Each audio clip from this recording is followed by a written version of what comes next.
ఒక అబ్బాయి ఒక 21 సంవత్సరాల తర్వాత ఇంటిని చూసేసుకోవాలి. నేను ఆ టైంలో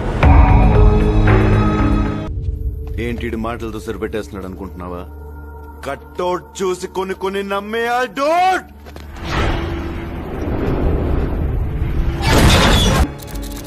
ఆ డీ కాంపిటీషన్కి వెళ్తే అక్కడ విన్ అయినా అవ్వకపోయినా పేరు మాత్రం మనం యూజ్ చేసుకుంటాం కదా. డోంట్ స్టాప్ డాన్సింగ్, పోనగాలు లోడింగ్.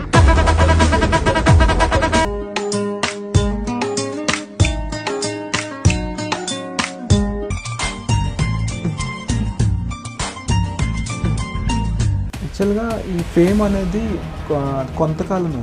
ఇప్పుడు D1 D3 విన్నర్స్ చాలా మంది ఉన్నారు. ఇప్పుడు మనకు తెలియదు అసలు ఎవరు గుర్తు. కష్టం విలువ తెలిసినోడు తమ్ముడు ఇంకొకటి కష్టం రానివ్వవు. I am right? డాన్సర్ రాజాతో ఈ వారం మేం ఫేమస్. ఈ శనివారం సాయంత్రం 4 గంటలకు మీ 4 సైడ్స్ టీవీలో.